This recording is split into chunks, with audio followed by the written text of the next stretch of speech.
Hello everyone, it's Parth again and I welcome you all to lecture 5 of our series of modern history. हम अभी हमारा chapter 2 discuss कर रहे हैं, that is Indian states and society in the 18th century. Last lectures में हमने जो पहले 4 लेक्चर्स से क्या डिस्कस किया था मैं आपको एक क्विक रिकैप दे देता हूँ, फिर हम आज का लेक्चर स्टार्ट करेंगे. तो इससे पहले जो लेक्चर्स थे हमने स्टार्ट कर दिया था बात रीजनल पावर्स के बारे में या फिर रीजनल स्टेट्स के बारे में डिस्कस करना स्टार्ट कर दिया था. हमने देखा किस तरह से मुगल एम्पायर के डिक्लाइन के साथ साथ कई सारी रीजनल पावर्स जो हैं वो एमर्ज करती हैं इंडिया के अंदर इन द 18th सेंचुरी. उन रीजनल पार्ट्स को डिवाइड भी किया था, क्लासीफाई भी करके मैंने बताया था आपको. और उन क्लासिफिकेशंस में सबसे पहला क्लासिफिकेशन जो था सक्सेशन स्टेट्स का, उसमें तीनों सक्सेशन स्टेट्स हम डिस्कस कर चुके हैं, बंगाल, अवध और हैदराबाद. फिर हमने जो नेक्स्ट क्लासिफिकेशन था दैट इज़ जो इंडिपेंडेंट या सेमी इंडिपेंडेंट स्टेट्स थे वो हमने डिस्कस करना स्टार्ट कर दिया था. और हम 2 स्टेट्स अभी डिस्कस कर चुके हैं ऑलरेडी प्रीवियस लेक्चर्स में. सबसे पहले हमने बात करी थी मैसूर के बारे में. मैसूर के अंदर हमने हैदर अली की बात करी, उसके बाद हमने टीपू सुल्तान की बात करी, हमने डिटेल में इनको डिस्कस किया था. फिर उसके बाद सेकेंड जो रीजनल स्टेट या फिर जो सेकेंड इंडिपेंडेंट स्टेट हमने डिस्कस करी थी वो थी दैट ऑफ केरला. केरला के अंदर भी हमने सबसे पहले क्लासिफिकेशन देखा था 4 अलग अलग रीजन्स का. फिर हमने जो चौथा रीजन था यानी कि त्रावणकोर रीजन था उसके अंदर 2 रूलर्स की बात करी थी, मार्तांड वर्मा के बारे में और राम वर्मा के बारे में. लास्ट लेक्चर में मैंने आपको बताया किस तरह से मार्तांड वर्मा जो है अपना नदन एक्सपेंशन करने की कोशिश करता है. सिमिलरली राम वर्मा के बारे में हमने देखा that he was a man of great culture. मैंने बताया किस तरह से वो जो है इंग्लिश लैंग्वेज के अंदर फ्लुएंट था. उसके बाद वो न्यूज़पेपर्स भी रीड करता था. जो और वर्ल्ड के अंदर अफेयर्स चल रहे थे, इंटरनेशनल इवेंट्स थे, उसमें भी उसका बहुत इंटरेस्ट था. इसके साथ हमारे जो है ये 5 स्टेट्स कंप्लीट हो जाती हैं, बंगाल, अवध, हैदराबाद, मैसूर एंड केरला. अब आज हम स्टार्ट करने वाले हमारी 6th इंडिपेंडेंट या semi independent states that is Rajputs, right. तो इस लेक्चर में हम बेसिकली राजपूत्स का एक इंट्रोडक्शन देखेंगे और इस चैप्टर में हम इन स्टेट्स का एक इंट्रोडक्शन ही देखेंगे. इनका किस तरह से इनके रिलेशंस थे ईस्ट इंडिया कंपनी के साथ या फिर यूरोपियन पेनिट्रेशन के बाद, वो हम 3rd चैप्टर में डिस्कस करेंगे. ये हम बात कर रहे हैं उस टाइम पीरियड की, ये जो स्टेट्स मुगल एम्पायर के डिक्लाइन होने के बाद उनके क्या क्या कॉन्सिक्वेंसेस थे या फिर उनके अंदर इसके अंदर क्या क्या चेंजेस आया मुगल एम्पायर के डिक्लाइन के बाद. जब हम राजपूत्स की बात करते हैं तो राजपूत्स भी एक ऐसी स्टेट थी अपने और कंटेम्प्रेरी स्टेट्स की तरह जिन्होंने कंप्लीट एडवांटेज लिया था of the growing Mughal weakness. कि जिस तरह से मुगल डायनेस्टी जो है वो वीक हो रही थी इस टाइम पे, उसका भरपूर जो यूजेज किया या फिर अपॉर्चुनिटी का इस्तेमाल किया राजपूत्स ने अपनी पावर को एस्टैब्लिश करने के लिए, स्ट्रेंथन करने के लिए. सबसे पहले तो उन्होंने क्या किया, they tried to free themselves from the Mughal control. ठीक है, वो जो सेंट्रल कंट्रोल से दिल्ली के ऊपर जो उनके ऊपर कंट्रोल था कि टाइमली आपको टैक्स देना है या कुछ ड्यूज देना है, उन सब से अपने आप को कम्प्लीटली फ्री करने की कोशिश करी. पहला काम तो इन्होंने ये किया, ये देखते हुए कि मुगल अथॉरिटी जो है वो वीक हो रही है.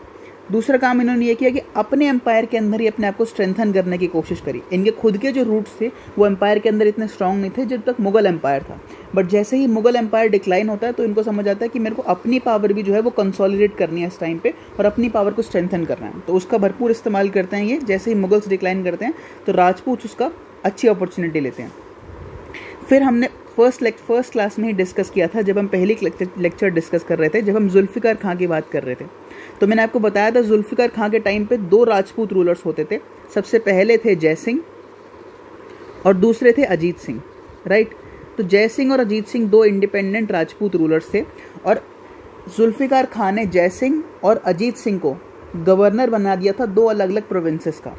जुल्फ़िकार खां ने जय सिंह को दे दिया था गवर्नरशिप ऑफ मालवा. सिमिलरली हम कह सकते हैं कि अजीत सिंह को जुल्फ़िकार खां ने कहाँ का गवर्नर बना दिया था, गवर्नर ऑफ गुजरात. जो इनकी ऑलरेडी एग्जिस्टिंग स्टेट्स थी वो इनके पास रिस्टोर्ड ही थी. फॉर एग्जांपल जय सिंह जो था ही was the ruler of Amber, वो आम्बेर के ऊपर रूल करता था. सिमिलरली अजीत सिंह जो थे he was the ruler of Marwar. तो इनके पास अपना आम्बेर और मारवाड़ तो था ही, उसके साथ साथ उन्होंने जो है मालवा और गुजरात की जो सूबेदारी थी या गवर्नरशिप थी वो भी दे दी थी.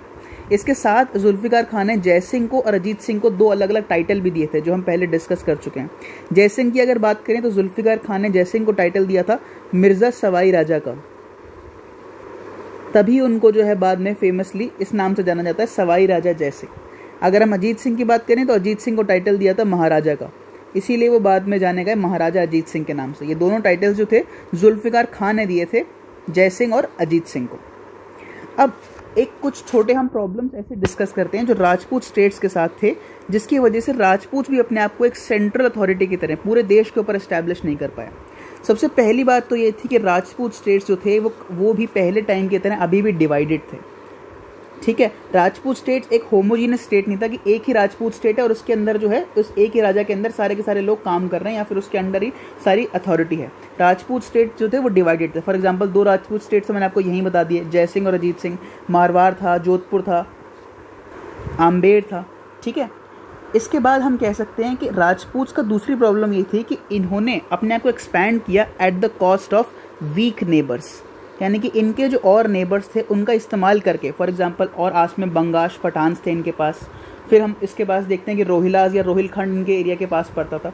तो eight the cost of these यहाँ पे पेजेंट को या फिर यहाँ पे रूलर्स को एक्सप्लॉइट करके इन्होंने अपने आप को स्ट्रेंथन करने की कोशिश करी। अपने वीक नेबर्स को अपने साथ कंसीलिएट ना करते हुए अपने आप को एक्सपेंड किया एट देयर कॉस्ट, ठीक है। उनको कंपेल करा कि वो इनकी अथॉरिटी को बाय फोर्स अज्यूम करें।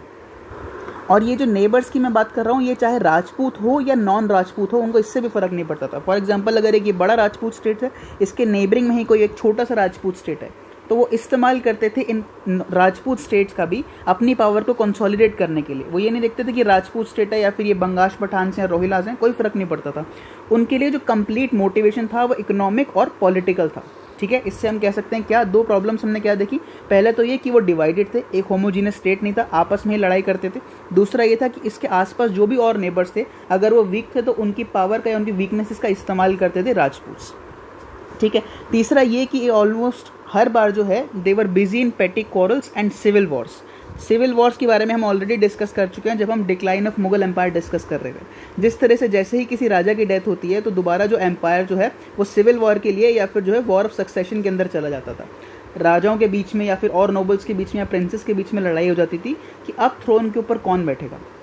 लास्ट हम ये देखते हैं कि इनके अंदर वो सारे सेम कैरेक्टरिस्टिक्स थे जो हमको मुगल एम्पायर के डिक्लाइन में देखने को मिलते हैं। हमने डिटेल में डिस्कस किया था फर्स्ट चैप्टर में कि क्या कॉजेस थे डिक्लाइन ऑफ मुगल एम्पायर के।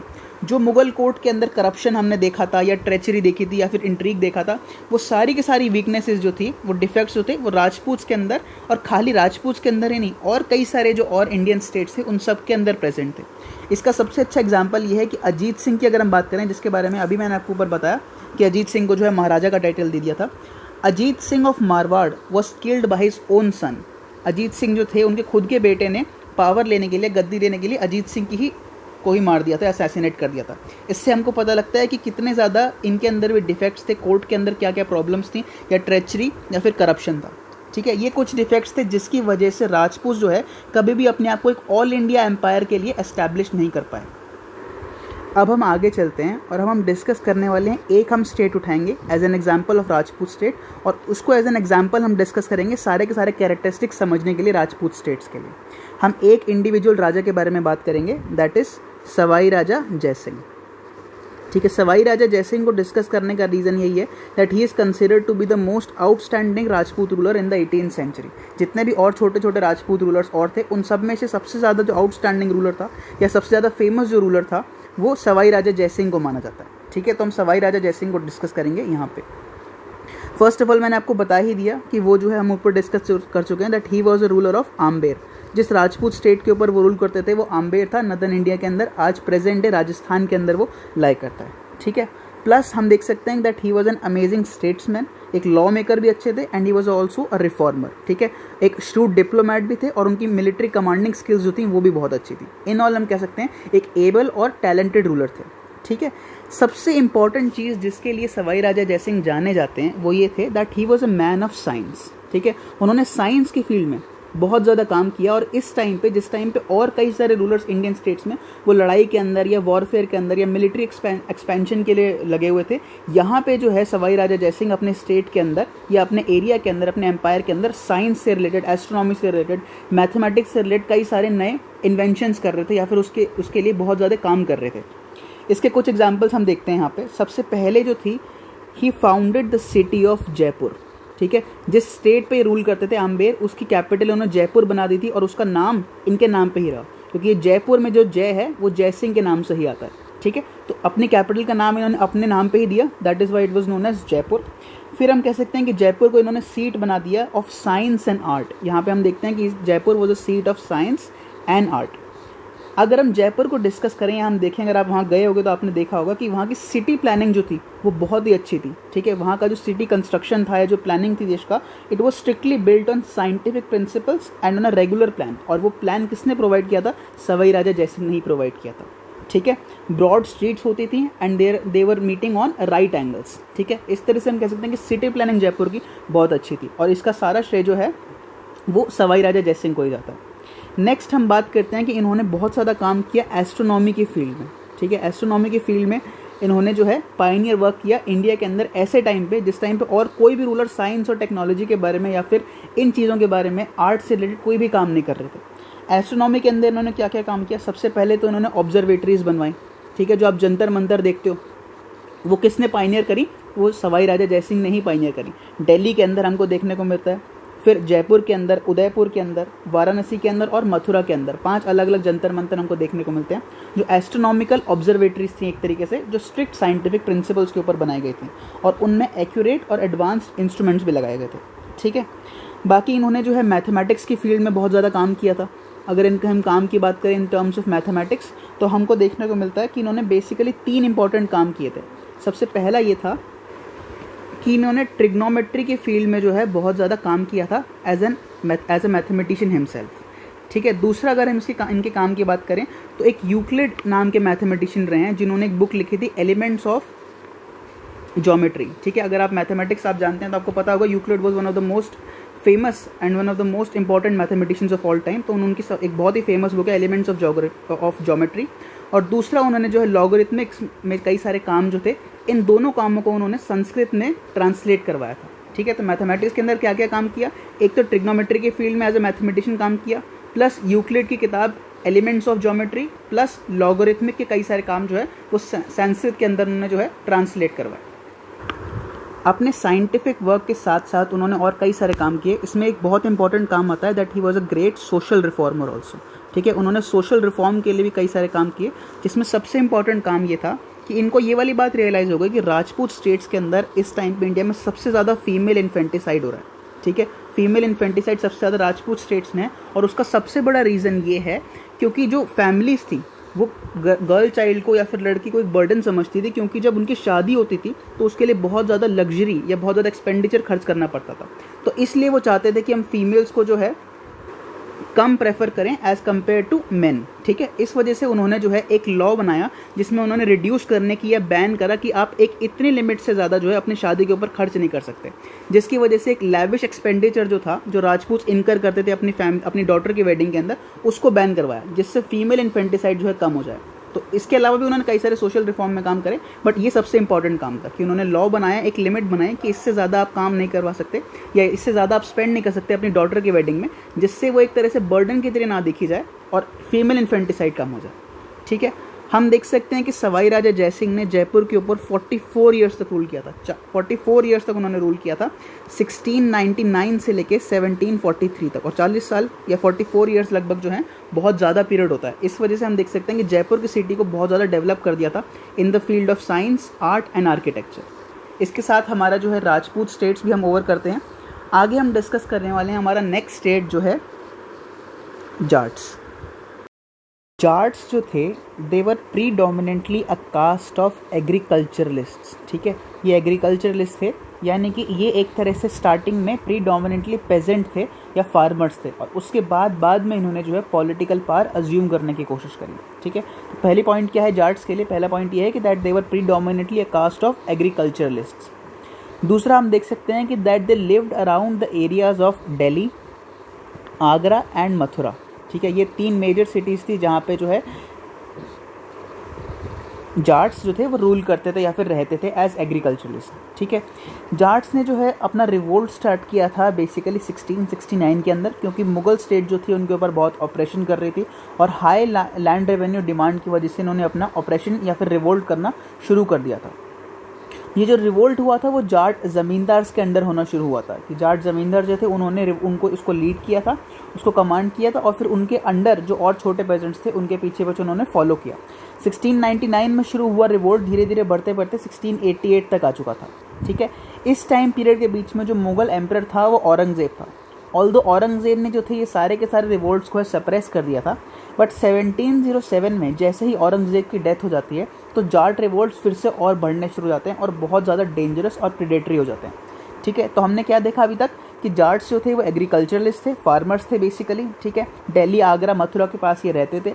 1699 से लेकर 1688 के बीच में इन्होंने रिवोल्ट करना शुरू किया और बेसिकली जो ज़मींदार थे, जाट्स के अंदर जो ज़मींदार होते थे उनके विलेजेस के, उन्होंने लीड किया रिवोल्ट्स को, और उनके अंडर जो छोटे छोटे पेजेंट्स थे वो उनको फॉलो कर रहे थे। इन पेजेंट अपराइजिंग्स को या रिवोल्ट्स को औरंगजेब ने सक्सेसफुली सप्रेस कर दिया था, बट उसकी डेथ के बाद 1707 के बाद जो और लेटर मुगल्स आए वो इतने स्ट्रांग नहीं थे कि जाट पावर को कंट्रोल करा जा सके, और धीरे धीरे उन्होंने जो है पॉलिटिकल पावर गेन करना या अज्यूम करना स्टार्ट कर दिया।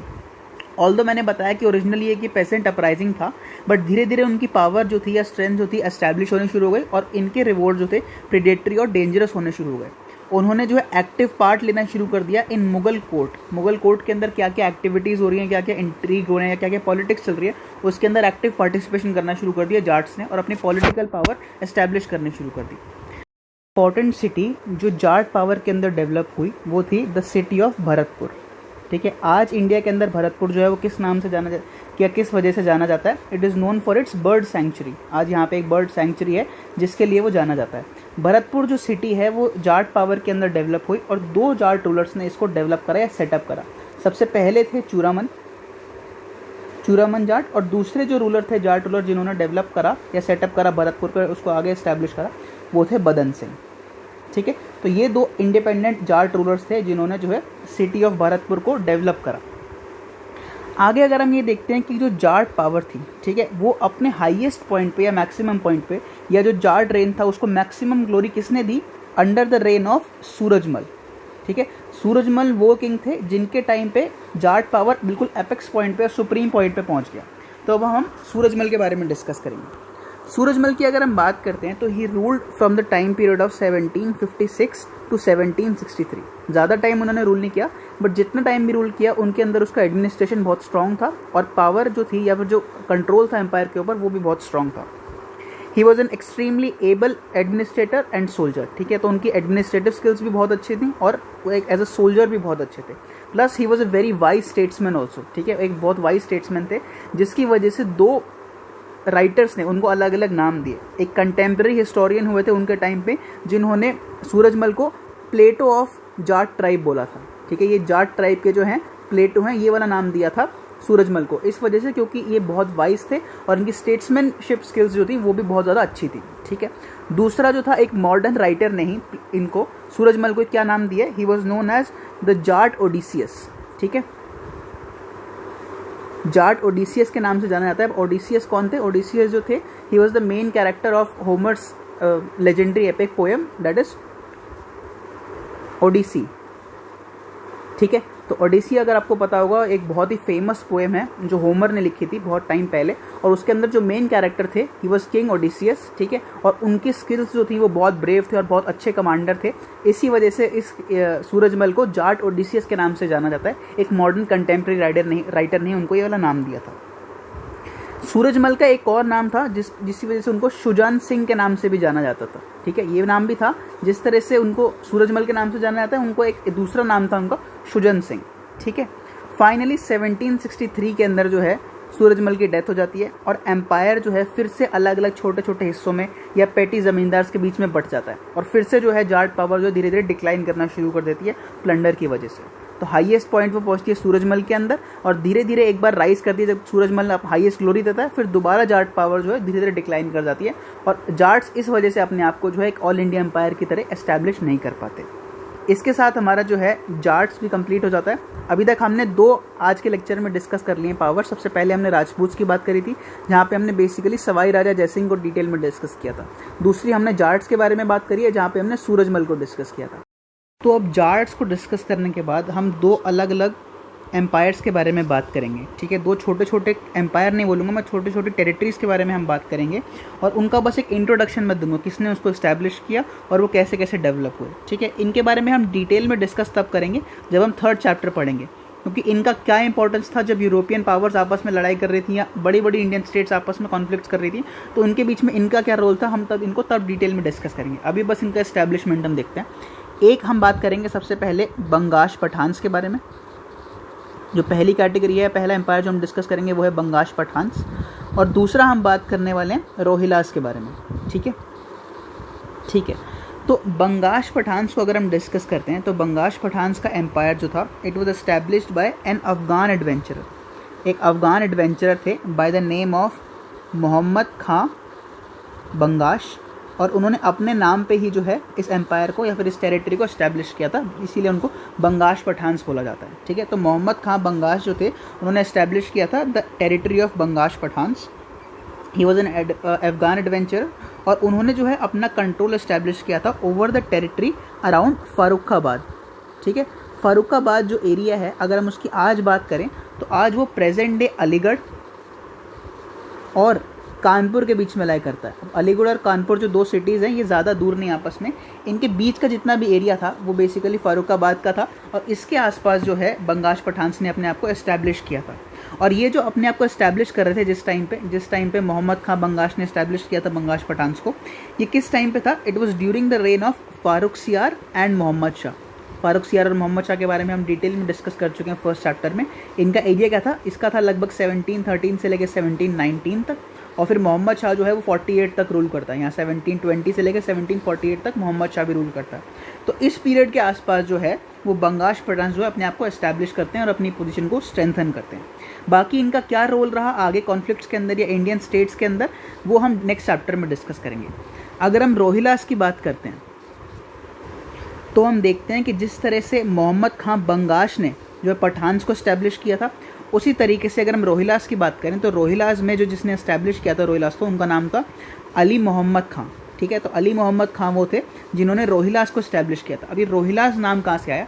जिस एरिया के पास ये थे या फिर जिस एरिया को उन्होंने सेपरेट किया था अपने एम्पायर के लिए, अपने स्टेट के लिए, उसका नाम था रोहिलखंड। ठीक है, तो रोहिलखंड एरिया जो था, इस वजह से इनका नाम जो है रोहिलास पड़ना शुरू हो गया। और ये रोहिलखंड कहाँ पे लाई करता था? It lied at the foot hills of Himalayas between Ganga in the south and Kumaon hills in the north. यानी कि ये बेसिकली जो शिवालिक्स थे या फिर हिमालयस के सदर्न पोर्शन में ये वहाँ लाई करते थे, उसके फुट हिल्स के अंदर। साउथ की अगर हम बात करें तो साउथ सदर्न बाउंड्री कौन मार्क करता था? गंगा रिवर। और अगर हम नॉर्थ की बात करें तो यहाँ पे कुमाऊन हिल्स थे। ठीक है, और हम कह सकते हैं ये इस रेंज के पास थे जैसे ही नादिर शाह जब आया था 1739 के अंदर, नादिर शाह ने इन्वेड किया था, और उसके बाद जो अपॉर्चुनिटी मिली कि जब मुगल एम्पायर डिक्लाइन करा, उस अपॉर्चुनिटी का इस्तेमाल करके रोहिलखंड का स्टेट जो है वो सेपरेट करने की कोशिश करी। ठीक है, और रोहिलखंड की अगर हम बात करें तो उसकी दो कैपिटल्स थी। उसकी अर्ली कैपिटल या जो पहले कैपिटल थी, it was basically known as एओलान, जो आज प्रेजेंट डे बरेली के अंदर है। आज उसका नाम नहीं है ऐसा, बट उसको पहले एओलान बोला जाता था, जो बरेली के अंदर था। लेटर उसकी कैपिटल जो थी वो शिफ्ट कर दी गई थी टू रामपुर। ठीक है, तो हम देख सकते हैं कि जो रोहिलास थे उनका जो इंपॉर्टेंस हो गया, उन्होंने क्या रोल प्ले किया, वो हम थर्ड चैप्टर में देखेंगे जब हम थर्ड बैटल ऑफ पानीपत के बारे में बात करेंगे। अगर आपने जो पानीपत फिल्म है वो देखी है, जो संजय दत्त की है, तो उसके अंदर जो नजीब का कैरेक्टर था वो रोहिलखंड का था। Najib was the king of, Najib Khan के बारे में हम बात करेंगे जब हम थर्ड बैटल ऑफ पानीपत की बात करेंगे। जो मूवी के अंदर कैरेक्टर बहुत अच्छा प्ले किया है, और इसका रोल जो था थर्ड बैटल ऑफ पानीपत के अंदर वो बहुत सिग्निफिकेंट था, और मैं आपको डिटेल में बताऊंगा बाद में। रोहिलास की अगर हम बात करें तो वो क्लैश करते थे constantly with Awadh, Delhi as well as Jats, यानी कि जितने भी और आसपास नेबरिंग स्टेट्स थे, चाहे वो अवध हो, ठीक है, चाहे वो दिल्ली या मुगल कोर्ट हो, या फिर वो जाट पावर हो, तो इनके साथ वो बेसिकली बार बार जो है क्लैशेस के अंदर आते थे। इसके साथ हमने जो है रोहिलास को भी डिस्कस कर लिया। तो आज हमने क्या क्या डिस्कस किया? सबसे पहले हमने बात करी थी राजपूत्स के बारे में। दूसरा स्टेट जो हमने डिस्कस किया वो थे जाट्स। उसके बाद हमने दो छोटे छोटे और स्टेट्स डिस्कस किए जो क्या क्या थे। एक हमने पठान्स के बारे में, बंगाश पठान्स के बारे में बात करी, और फिर हमने रोहिलास के बारे में बात करी। इसके साथ हम आज का लेक्चर ओवर करते हैं। And if you like the lecture then give it a thumbs up and subscribe to the channel. Thank you and have a nice day.